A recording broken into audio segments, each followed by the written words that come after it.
Hello बच्चों, this is Krishna Vashishtha और आप मुझे सुन रहे हैं आपके अपने फेवरेट यूट्यूब चैनल जिसका नाम है फिजिक्स का टीचर। और आज हम करने वाले हैं बच्चों एनसीईआरटी क्लास 12 फिजिक्स में जो टॉपिक मैं आज आपको समझाऊंगा वो है रिफ्रैक्शन थ्रू अ प्रिज्म। आप सभी को पता है कि रिफ्रैक्शन क्या होता है, और ये जो एक ऐसी इंसिडेंट लाइट जब किसी मीडियम पर फॉल होती है और वो दूसरे मीडियम में जाके बैंड हो जाती है, उसे हम रिफ्रैक्शन कहते हैं। ठीक है। और ये जो रिफ्रैक्शन का जो फिनोमेना है लाइट का, इसे हम पढ़ने वाले हैं प्रिज्म के थ्रू। जैसे कि आप देख पा रहे हैं कि मैंने एनसीईआरटी बुक ओपन की हुई है। तो बेसिकली जो ये लेक्चर होगा ये मैं एनसीईआरटी से ही आपको पढ़ाऊँगा, क्योंकि एनसीईआरटी को बहुत सारे बच्चे, बहुत सारे टीचर्स इग्नोर करते हैं। बट आई थिंक जो कि सरकार की तरफ से जो वो इशू है एक्चुअली उसी से ही पढ़ना चाहिए। इसके काफ़ी सारे बेनिफिट हैं, तो बेनिफिट की बात तो मैं किसी और दिन किसी और वीडियो में मैं आपको करूँगा। तो दोस्तों स्टार्ट करते हैं।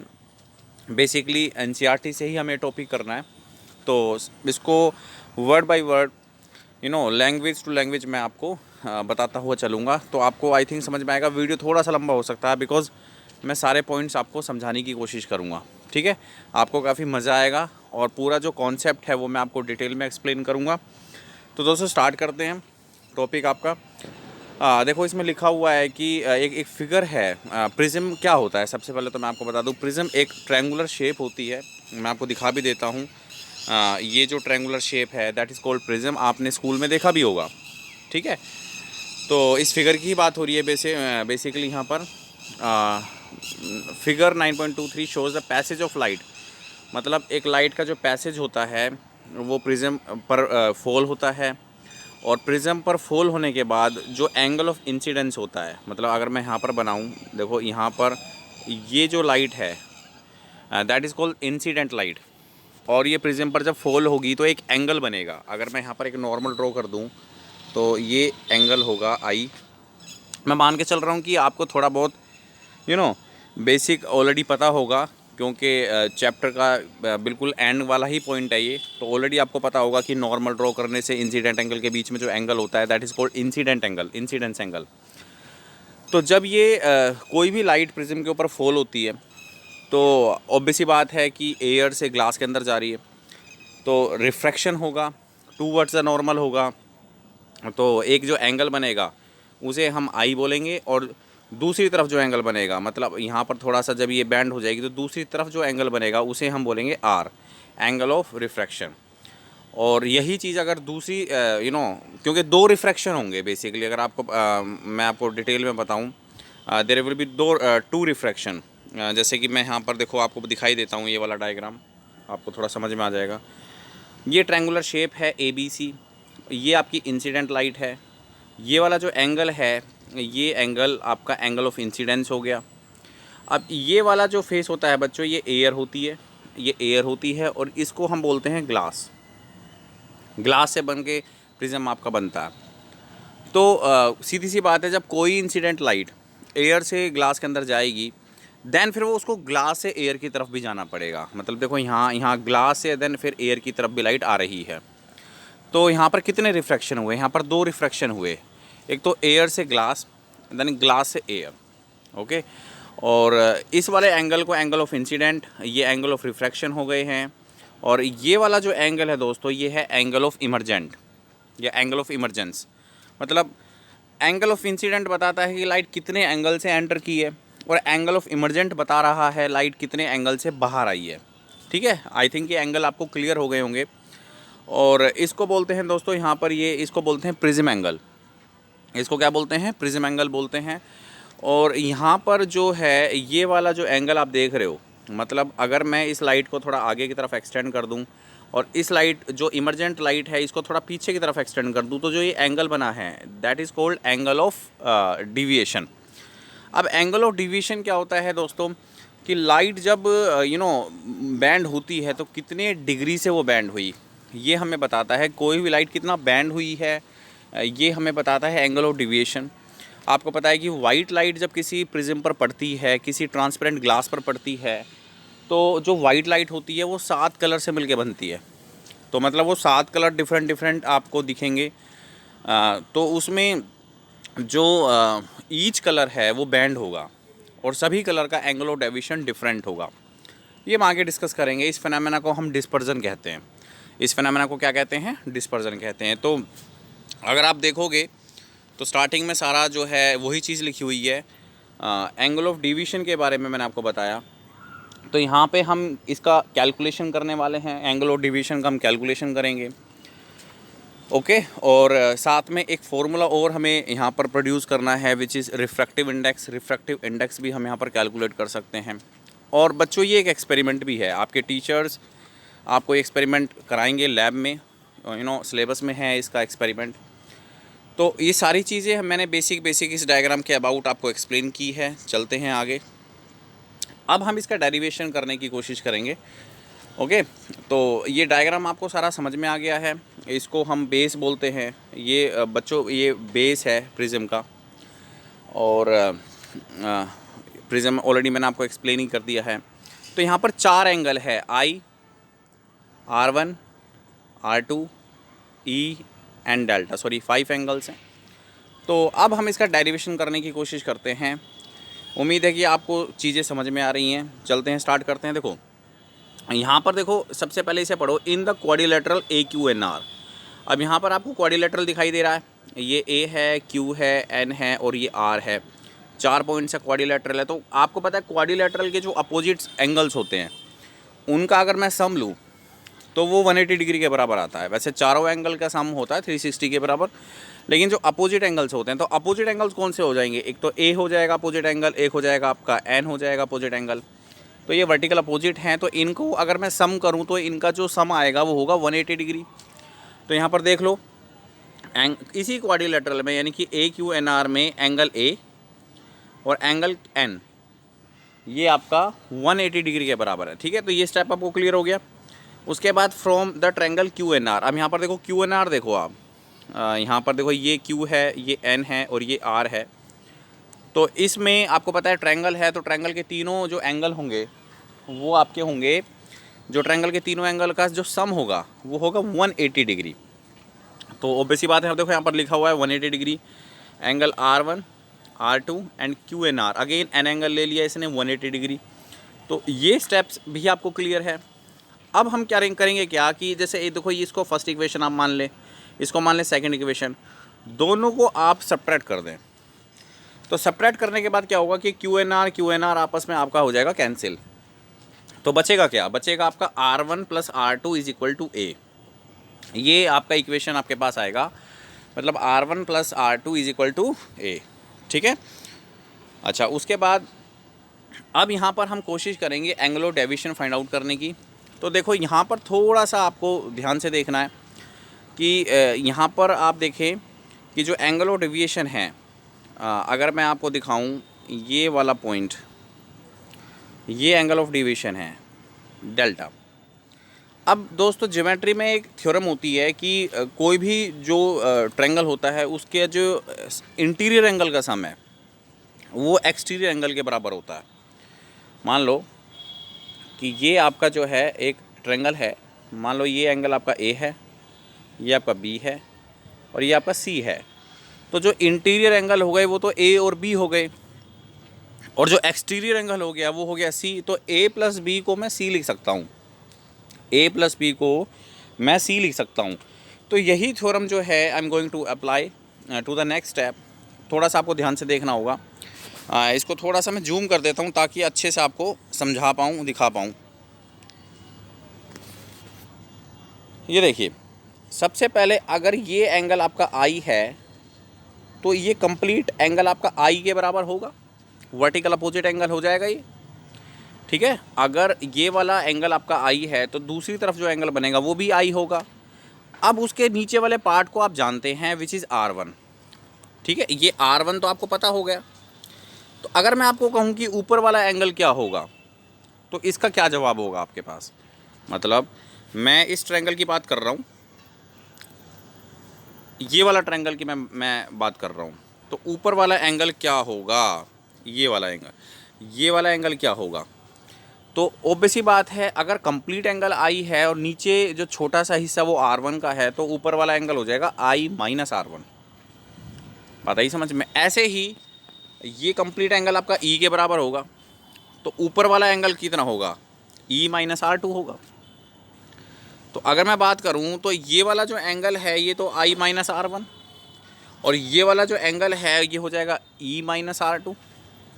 तो I minus R1 plus E minus R2 किसके बराबर होना चाहिए, तो ऑब्वियसली बात है डेल्टा के बराबर होना चाहिए। मैंने अभी आपको बताया है कि ट्रायंगल का जो इंटीरियर एंगल का सम है वो एक्सटीरियर एंगल के बराबर आएगा। तो बाहर वाला एंगल कितना है, अगर मैं थोड़ा सा आपको दिखाऊं तो ये इस तरीके से ये डायग्राम बना हुआ है। ये वाला जो एंगल है ये है आपका I माइनस R1, ये वाला एंगल है ये आपका है E माइनस R2। तो ये एंगल कितना होगा, डेल्टा। ठीक है, तो I minus R1 plus E minus R2 is equal to आपका डेल्टा के बराबर हो जाएगा। ये पॉइंट आपको क्लियर हो गया। ठीक है, back to the point again. देखो यहाँ पर ये लिखा हुआ है, थोड़ा ध्यान से समझे। डेल्टा किसके बराबर हो गया, I minus R1 plus E minus R2। ये चीज़ क्लियर हो गई है आपको। उसके बाद देखो यहाँ पर इस इक्वेशन को मैं कैसे, अब यहाँ पर देखो NCERT इसे करने का फ़ायदा क्या है। NCERT आपको ये बताती है कि डेरिवेशन में आपको कितने स्टेप्स लिखने हैं। अगर आप किसी रेफरेंस बुक से पढ़ाई करते हो तो वहाँ पे आपको वो एक्स्ट्रा चीज़ें वहाँ पे ऑलरेडी बता रखी होती हैं, तो जिससे कि जो एवरेज बच्चा होता है, जो वीक स्टूडेंट्स होते हैं, वो उनको थोड़ी सी कठिनाई होती है, उनको थोड़ी डिफ़िकल्टी होती है कि पूरा ही करना पड़ता है। बट यहाँ पर आप स्टेप्स को याद रख सकते हैं। अब देखो यहाँ पर इन्होंने एक स्टेप स्किप कर दिया और स्किप करने के बाद सीधी ये इक्वेशन लिख दी, और अगर कोई रेफरेंस बुक होती तो वहाँ पे वो स्टेप को स्किप ना करके एक्सप्लेन करता।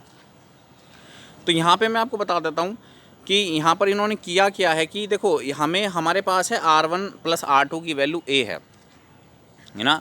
R1 प्लस R2 की वैल्यू क्या है, A। तो यहाँ पर मैं इसको कैसे लिख सकता हूँ, I plus E minus R1 plus R2, ये मैं लिख सकता हूँ इस इक्वेशन को। मैथमेटिकली मैं ऐसा लिख सकता हूँ। तो R1 प्लस R2 की वैल्यू तो मैं प्रूव कर चुका हूँ, ऊपर A के बराबर है, तो वो मैंने यहाँ पर देखो यहाँ रख दिया है, I plus E minus A के बराबर हो गया है। तो ये चीज़ आपको क्लियर हो गई। यहाँ पर ईच एंड एवरी इक्वेशन जो हमारे पास आ रही हैं उनका एक मीनिंग है। ठीक है, उसको आप अच्छे से याद कर लें, क्योंकि एग्ज़ाम में पूरा टॉपिक नहीं आएगा, एग्ज़ाम में पूरा टॉपिक नहीं आता। अब बीच में से कुछ एक पॉइंट्स वो उठा के पूछ सकते हैं आपसे। ठीक है, चलते हैं आगे। तो ये इक्वेशन आपको समझ में आ गई। अब देखो इस चीज़ को मैं आपको एक्सप्लेन करके बताता हूँ कि एक्चुअली हाँ लिखा क्या हुआ है। अब आप यहाँ पर देख रहे हैं कि जो आपका डेल्टा है बच्चों, वो एंगल ऑफ इंसिडेंट पे डिपेंड कर रहा है। यहाँ पर ये कैरेक्टरिस्टिक हमें पढ़नी है, क्योंकि इसी के रिगार्डिंग आपका प्रैक्टिकल भी है। जो एंगल ऑफ डिविएशन है वो एंगल ऑफ इंसिडेंट पर डिपेंड करता है, और वास्तव में हो भी क्यों ना। एंगल ऑफ डिविएशन होता क्या है, वो ये बताता है कि लाइट कितने डिग्री बैंड हुई है, कितना डिग्री लाइट बैंड हुई है। तो ऑब्वियसली बात है, it depends upon angle of incident. जो लाइन आ रही है, जो ये वाली लाइन आ रही है, इस पर डिपेंड करेगा कि इसका जो एंगल है नॉर्मल के साथ ये कितना है। उसी के हिसाब से जो डिविएशन की वैल्यू है वो चेंज हो गई है। तो यहाँ पर अब हम ये करैक्टरिस्टिक पढ़ने वाले हैं कि जो एंगल ऑफ इंसिडेंट है बेसिकली इस पर डिपेंड कर रहा है हमारा एंगल ऑफ डिविएशन। ठीक है, तो इसके बीच में हम ग्राफ बनाएंगे। मतलब ग्राफ किसके बीच में बनेगा, एंगल ऑफ डिविएशन और एंगल ऑफ इंसिडेंस। ठीक है, तो देखो यहाँ पर पढ़ो एक बार। The angle of deviation depends on the angle of incidence. A plot between the angle of deviation and the angle of incidence is shown in the figure. Figure में दिखाया हुआ है। ठीक है, वो हम आगे चल के एक्सप्लेन करेंगे। आप देख सकते हैं in general any given value of delta, मतलब डेल्टा की कोई भी आप वैल्यू ले लें except for I is equal to E. अब यहाँ पर देखो ये वाला पॉइंट भी आपको समझना है कि डेल्टा की आप कोई भी वैल्यू ले लें एक्सेप्ट आई और ई को छोड़ के। जब एक ऐसी कंडीशन आती है बच्चों की, यानी कि एंगल ऑफ इंसिडेंस आपका इक्वल हो जाता है एंगल ऑफ इमर्जेंट पर। ठीक है, उसको हम एक्सप्लेन करेंगे। सिर्फ इस वैल्यू को छोड़ना है, बाकी आप एंगल ऑफ डेविएशन की कोई भी वैल्यू ले लें डिफरेंट आएंगी एंगल ऑफ इंसिडेंट पर। correspond the two values I and hence of E. In fact is expected from the symmetry of I and E delta remains the same if I and E R interchanged. अब इसका क्या मतलब बोल रहा है? देखो, delta आपका same रहेगा अगर आई और ई को हम इंटरचेंज कर दें ना, तो डेल्टा आपका सेम रहेगा। इसका क्या मतलब है कि एक्चुअली में लाइट जो एंटर कर रही है इसमें, मान लो ये एंगल है आपका, मैं इसको ई कर देता हूँ और ये निकली है, ये एंगल हो गया आपका आई। सिंपल सी बात है, अगर मैं आई की जगह ई और ई की जगह आई लिख दूँ तो मैंने एंगल ऑफ इंसिडेंट और एंगल ऑफ इमरजेंट को चेंज कर दिया है, इंटरचेंज कर दिया है, तो डेल्टा आपका सेम रहेगा, डेल्टा चेंज नहीं होने वाला। इसका मतलब ये है कि लाइट जो है रिट्रेस कर सकती है अपने पाथ को। भाई सीधी सी बात है, लाइट अगर आपकी इस तरीके से जा रही है, मतलब ये वाली डायरेक्शन है लाइट की, तो लाइट की ये वाली डायरेक्शन भी हो सकती है इस तरीके से अपने पाथ को, उसी पाथ को रिट्रेस कर सकती है। यहाँ पर ये कहना चाह रहा है, ठीक है। अगर मैं आई और ई को इंटरचेंज कर दूँ तो light can retrace its path, वो अपने पाथ को रिट्रेस कर लेगी। जैसे देखो यहाँ पर लिखा हुआ है कि physically this is related to the fact that the path of ray can be traced back resulting in the same angle of deviation. Angle of deviation आपका सेम आएगा, ठीक है, at the minimum deviation D है। अब देखो यहाँ पर minimum deviation का क्या मतलब है, this is the point that ये चीज़ हमें पढ़नी है यहाँ पर। तो इससे पहले कि मैं मिनिमम एंगल ऑफ डेविएशन आपको एक्सप्लेन करूँ, आइए इसका ग्राफ देखते हैं। तो ये चीज़ हमें क्लियर हो चुकी है कि एंगल ऑफ डेविएशन जो है डिपेंड कर रहा है एंगल ऑफ इंसिडेंट पर, ठीक है। तो मैं क्या करता हूँ, मैंने एक ग्राफ बनाया, एक्स एक्सिस पर मैंने एंगल ऑफ इंसिडेंट रखा है और वाई एक्सिस पर रखा है मैंने एंगल ऑफ डेविएशन। और देख ले कि यहाँ पर एक सर्टेन वैल्यू पर, जैसे मान लो यहाँ पर जो आई की वैल्यू है, सपोज करें 40 डिग्री है, आई की एक वैल्यू है 40 डिग्री, मतलब 40 डिग्री से लाइट जो है वो एंटर कर रही है प्रिज्म के अंदर। तो यहाँ पर आप देखें, इस 40 डिग्री पर जो वैल्यू है एंगल ऑफ डेविएशन की, मैं मोटे मोटे मान लेता हूँ कि 50 डिग्री है, दिस इज़ 50 डिग्री, ठीक है, सपोज़ करें। और जैसे ही मैं एंगल ऑफ इंसिडेंस को बढ़ाऊंगा, यानी कि सपोज़ करो मैंने एंगल ऑफ इंसिडेंस बढ़ा के 50 डिग्री कर दिया, मतलब पहले लाइट 40 डिग्री से एंटर कर रही थी, अब जो है वो 50 डिग्री से एंटर कर रही है। तो अब देखो एंगल ऑफ डेविएशन डिक्रीज़ हो रहा है, एंगल ऑफ डेविएशन क्या हो रहा है, डिक्रीज़ हो रहा है। तो इससे हमें ये पता चलता है कि अगर हम एक लेवल तक एंगल ऑफ इंसिडेंस को बढ़ाएंगे तो एंगल ऑफ डेविएशन डिक्रीज़ होता है। एंगल ऑफ डेविएशन डिक्रीज़ होने का क्या मतलब है कि लाइट का कम बैंड होना, लाइट आपकी कम बैंड होगी, जो बैंडिंग होती है ना लाइट की दूसरे फेज पर, वो आपकी कम बैंड होगी, ठीक है। अच्छा, ये चीज़ एक सर्टेन पॉइंट तक ही जाकर होती है कि एंगल ऑफ इंसिडेंस अगर बढ़ता है तो डेविएशन डिक्रीज़ होता है। कब तक? जब तक ये वाला पॉइंट अचीव ना हो जाए, और इस वाले पॉइंट को हम बोलते हैं आई इज इक्वल टू ई। मतलब एंगल ऑफ इंसिडेंस आपका इक्वल होगा एंगल ऑफ इमरजेंस पर। अगर ये दोनों चीज़ें बराबर होती हैं तो वो एक कंडीशन होती है जहाँ पर एंगल ऑफ डिविएशन जो है वो सबसे कम होता है, सबसे कम होता है, ठीक है। अच्छा, उसके बाद अच्छा, इस वैल्यू से अगर हम थोड़ा सा आगे चलते हैं, मान लो एंगल ऑफ इंसिडेंस तो हम बढ़ा ही रहे हैं, तो फिर हमें एक दूसरा फेनोमेना देखने को मिलता है, एक दूसरा फेस देखने को मिलता है एंगल ऑफ डेविएशन पर। अब ये एंगल ऑफ डेविएशन डिक्रीज़ होने के बजाय इंक्रीज़ होता है। तो दोस्तों यहाँ पर दोनों ही कॉन्सेप्ट यूज़ हो रहे हैं। सबसे पहले एंगल ऑफ डेविएशन डिक्रीज़ होगा। देखो, एंगल ऑफ इंसिडेंट तो बढ़ा ही रहे हैं हम, एंगल ऑफ इंसिडेंस तो पहले 20 डिग्री था, फिर 40 डिग्री हुआ, फिर 60 डिग्री हुआ, फिर 80 डिग्री हुआ, ये तो कॉन्टीन्यूसली बढ़ ही रहा है। लेकिन जब एंगल ऑफ इंसिडेंस बढ़ता है तो उसके कुछ टाइम तक तो एंगल ऑफ डेविएशन डिक्रीज़ होगा, अपनी लोएस्ट वैल्यू पर जाएगा। देखो मान लो जैसे लोएस्ट वैल्यू ये है, और उसके बाद एंगल ऑफ डेविएशन जो है इंक्रीज़ होगा। तो ऐसी कैरेक्टरिस्टिक होती है एंगल ऑफ डेविएशन और एंगल ऑफ इंसिडेंस के बीच में, ठीक है। आई होप कि आपको सारे पॉइंट समझ में आ रहे हैं और आपको घबराने की ज़रूरत नहीं है। इसका जो एक्सपेरिमेंट होता है बड़ा ही सिंपल होता है। लैब में आपके जो टीचर्स हैं वो आपको डेफिनेटली इस एक्सपेरिमेंट को कराएंगे ठीक है। तो वहाँ पर ये आपको करेक्टरिस्टिक आपको डिफरेंट एंगल ऑफ इंसिडेंस आपको लेने पड़ेंगे, यानी कि पहले 20 डिग्री ले लिया, फिर 40 डिग्री ले लिया, फिर 60 डिग्री ले लिया, फिर 80 डिग्री ले लिया, और उसी के हिसाब से आपका एंगल ऑफ डिवीजन आपका जो है निकलता रहेगा। ठीक है। और जो टेबल बनेगी उसमें सबसे जो कम एंगल ऑफ डिवीजन रहेगा वो आपको मार्क करना पड़ेगा। तो ये आपका वो एक्सपेरिमेंट के बारे में मैंने आपको बताया। ठीक है। तो जो मिनिमम एंगल ऑफ डिवीजन होता है बच्चों, वो कब होता है, जब हमारा जो आई है वो ई के बराबर होता है। मतलब एंगल ऑफ इंसिडेंस किसके बराबर होता है, एंगल ऑफ इमरजेंस के। तो उसी स्थिति में हम कह सकते हैं कि R1 किसके बराबर है, R2 के बराबर है।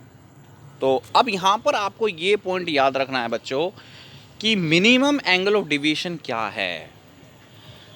जैसे मान लो एंगल ऑफ डिवीजन की वैल्यू है, मैंने बोल दिया आपको 30 डिग्री, फिर ये हो गई 40 डिग्री, फिर ये हो गई सॉरी पहले तो डिग्रीज ही होगा ना, सॉरी पहले इसको डिग्रीज ही करते हैं। 30 डिग्री से मान लो 15 डिग्री हो गई, फिर 10 डिग्री हो गई, फिर ये वापस 15 डिग्री हुआ, फिर 40 डिग्री हो गया। तो पहले तो डिक्रीज़ हो रहा है, फिर बाद में इंक्रीज़ हो रहा है। तो सबसे कम वैल्यू कौन सी है एंगल ऑफ डिवीजन की, वो है दोस्तों 10 डिग्री।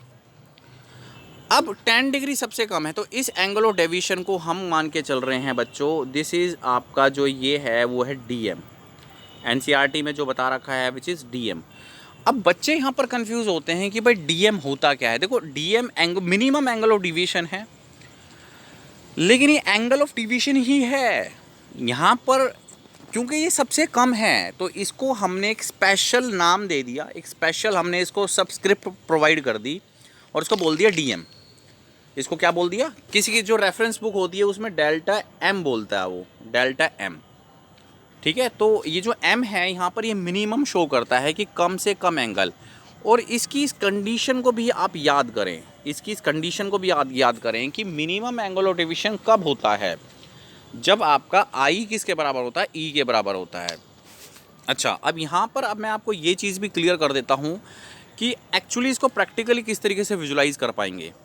ठीक है। तो देखो जैसे कि आपका ये प्रिज्म है, मान लेते हैं कि ये प्रिज्म है, और यहाँ पर ये जो चीज़ हो रही है ये आपका नॉर्मल बन गया, ये आपका एंगल ऑफ आई हो गया, और ये आपका जो है अगेन दूसरा यहाँ पर रिफ्रैक्शन होगा, ये आपका एंगल ऑफ इमरजेंट है। तो बच्चों अगर कोई लाइट, अब ध्यान से सुनना है यहाँ पर, अगर कोई लाइट 40 डिग्री से एंटर कर रही है और 40 डिग्री से वो बाहर जा रही है, तो इस प्रोसेस में सबसे कम डिविएशन होता है। तो इस प्रोसेस में जो ये वाली लाइन आप देख रहे हो ना, ये वाली लाइन और प्रिज्म का जो बेस है ये पैरेलल होगा। ये क्या होगा, पैरेलल होगा। यहाँ पर ये चीज़ समझने वाली है, this will be in parallel situation. सबसे कम डिविएशन होगा जब अगर I और E आपस में बराबर हो जाएं, R1 और R2 आपस में बराबर हो जाएं, तो इस अवस्था में सबसे कम एंगल ऑफ डिवीजन की वैल्यू हमारे पास होती है। अगर ये हमने सपोज करो ऐसे बना दिया, जैसे मान लो ऐसे किया और फिर ऐसे किया फिर ऐसे किया, तो अब देख रहे हो ये वाली जो चीज़ है ना, ये इसके पैरेलल नहीं है। तो इस अवस्था में एंगल ऑफ डिवीजन की वैल्यू हमारे पास ज़्यादा हो सकती है। क्या हो सकती है, ज़्यादा हो सकती है। लेकिन एंगल ऑफ डिवीजन की वैल्यू इक्वल कब होगी, जब I और E आपस में बराबर हो जाए। और डायग्राम में भी जो प्रिज्म के अंदर वाली जो लाइट है, जो रिफ्रैक्टेड लाइट है, वो प्रिज्म के बेस के बिल्कुल पैरेलल हो जाएगी। ये चीज़ आपको मालूम होनी चाहिए। दिस इज़ द कंसेप्ट बच्चों। यहाँ देखो लिखा हुआ है, the refracted ray inside the prism becomes parallel to its base, becomes parallel to its base. ये चीज़ आपको क्लियर हो गई। चलते हैं आगे। अब हमें पता है कि R1 किसके बराबर है, R1 प्लस R2 किसके बराबर है, A के बराबर है। तो क्योंकि हमें पता है कि R1 और R2 आपस में इक्वल हैं, तो हम इसको R प्लस R लिख सकते हैं बच्चों। R प्लस R हम इसको लिख सकते हैं, और R प्लस R किसके बराबर हो जाएगा, 2R। 2R is equal to A, 2R is equal to A, और A की वैल्यू क्या आ गई यहाँ पर, R की वैल्यू क्या आ गई, A/2 आ गई। R की वैल्यू क्या आ गई, A/2 आ गई। ठीक है। अच्छा, चलते हैं आगे। अब हम पीछे भी करके आए हैं, हमने पढ़ा है कि जो डेल्टा है वो आई प्लस ई माइनस ए के बराबर होता है। तो यहाँ से भी हम इसको आई प्लस आई लिख सकते हैं क्योंकि दोनों चीज़ इक्वल हैं। तो ये हो जाएगा 2i माइनस ए हो जाएगा ना यहाँ पर। और डेल्टा को मैं क्या लिख दूँगा, डी लिख दूँगा, क्योंकि ये हम कब कैलकुलेट कर रहे हैं, जब डेल्टा की वैल्यू मिनिमम है। ठीक है, जब आई की वैल्यू ई के बराबर है तो मैं यहाँ पे डेल्टा की जगह डी लिख सकता हूँ। डेल्टा की जगह क्या लिख सकता हूँ, डी, जो कि ऑलरेडी इसने लिखा हुआ है। तो जब आप इस चीज़ को कैलकुलेट करेंगे तो आई की वैल्यू आ जाएगी मेरे पास, आई की वैल्यू आ जाएगी A plus D M divide by 2। मेरे पास ये वैल्यू निकल के आएगी। ठीक है, इतना क्लियर हो गया। ठीक है, थोड़ा आगे बढ़ते हैं। अब आप देख रहे हैं कि मैं जो है यहाँ पर स्नेल्स लॉ अप्लाई कर सकता हूँ। स्नेल्स लॉ देखो यहाँ पर अगर मान लेते हैं कि ये एक इंसिडेंट लाइट है, ये आपका क्या है, नॉर्मल है, तो इसको मैं बोल देता हूँ n1, इसका रिफ्रैक्टिव इंडेक्स है। इसको मैं बोल देता हूँ इसका n2 रिफ्रैक्टिव इंडेक्स है।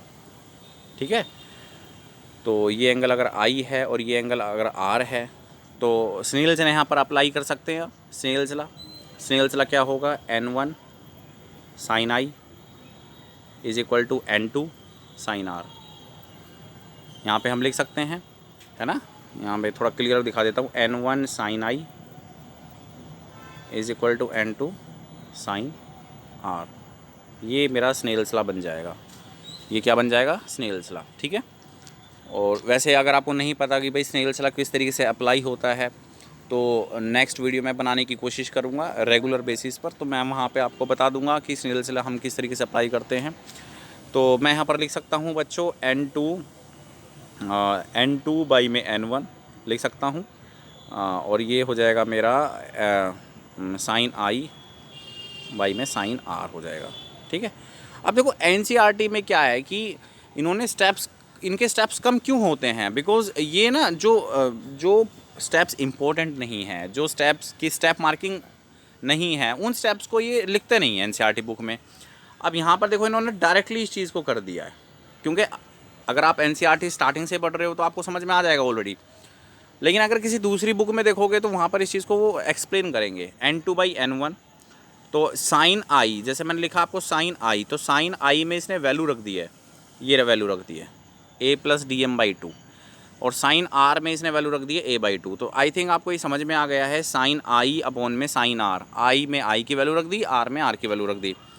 और n2 बाई n1 क्या है, ये रिफ्रैक्टिव इंडेक्स का रेशो है, रिफ्रैक्टिव इंडेक्स का रेशो है। n2 क्या है, refractive index of the glass of the prism, और जो n1 है वो refractive index of the air है, मतलब एक दूसरी मीडियम जहाँ से लाइट आ रही है। तो यहाँ पर रिफ्रैक्टिव इंडेक्स को हम मेज़र कर सकते हैं बच्चों। यहाँ पर देखो इस फॉर्मूले को यूज़ करके हम रिफ्रैक्टिव इंडेक्स को मेज़र कर पाएंगे। और रिफ्रैक्टिव इंडेक्स, किसका रिफ्रैक्टिव इंडेक्स यहाँ पर मेज़र कर पाएंगे, आप ध्यान से सुनो यहाँ पर, क्योंकि यहाँ पर लिखा हुआ है n2 बाई n1। यहाँ पर देखो क्या लिखा हुआ है, n2 बाई n1 लिखा हुआ है। अब जो n2 है ये किसका रिफ्रैक्टिव इंडेक्स है, ये ग्लास का रिफ्रैक्टिव इंडेक्स है, और n1 एयर का रिफ्रैक्टिव इंडेक्स है, जो कि नेचुरली 1 होता है। तो एक्चुअली में अगर हम देखें तो यहाँ पे हम प्रिज्म का जो ग्लास है उसके रिफ्रैक्टिव इंडेक्स को हम यहाँ पर कैलकुलेट कर सकते हैं। ठीक है, जो n2 आएगा which is the refractive index of the glass, तो प्रिज्म का जो ग्लास है उसका रिफ्रैक्टिव इंडेक्स क्या होना चाहिए, दैट वी कैन कैलकुलेट। अच्छा, प्रिज्म का जो ग्लास है उसका रिफ्रैक्टिव इंडेक्स हम एक दूसरे मेथड से भी कैलकुलेट कर सकते हैं। ट्रैवलिंग माइक्रोस्कोप वाला एक मेथड है, वो भी आपका एक्सपेरिमेंट है। ठीक है, तो उससे भी हम कैलकुलेट कर सकते हैं, बट ये मैनुअली हम यहाँ से कैलकुलेट कर पाएंगे। उसमें हमें ट्रैवलिंग माइक्रोस्कोप की ज़रूरत पड़ेगी, तो वहाँ से हम उस चीज़ को कैलकुलेट करेंगे। तो ट्रैवलिंग माइक्रोस्कोप हमारे पास होना चाहिए। ठीक है, यहाँ पर हम मैनुअली इस फॉर्मूले को यूज़ करके कैलकुलेट कर सकते हैं रिफ्रैक्टिव इंडेक्स को। और देखो यहाँ पर इन्होंने लिखा हुआ है, this provide method of determining the refractive index of the material of the prism, of the material of the prism.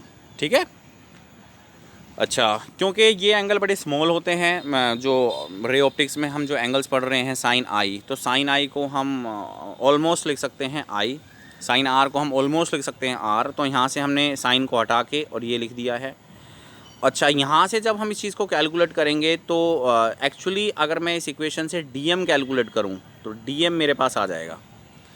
DM क्या आएगा, refractive index of the glass of the prism -1 multiply A. Book किसी किसी book में इसको हम ऐसे भी लिखते हैं, delta is equal to mu -1 into में ए। ये इक्वेशन है, लेकिन एनसीईआरटी में इसको ऐसे लिखा हुआ है, DM is equal to N21 minus 1 into में ए। अब ये दोनों ही इक्वेशन बच्चों सेम है। अगर आप रेफरेंस बुक से पढ़ रहे हो कोई प्रॉब्लम नहीं है, मैं रेफरेंस बुक को गलत नहीं बता रहा हूँ, लेकिन एनसीईआरटी में इस इक्वेशन को that's how we write DM, क्योंकि यहाँ पर हम इसको मिनिमम एंगल ऑफ डिवीजन कहते हैं।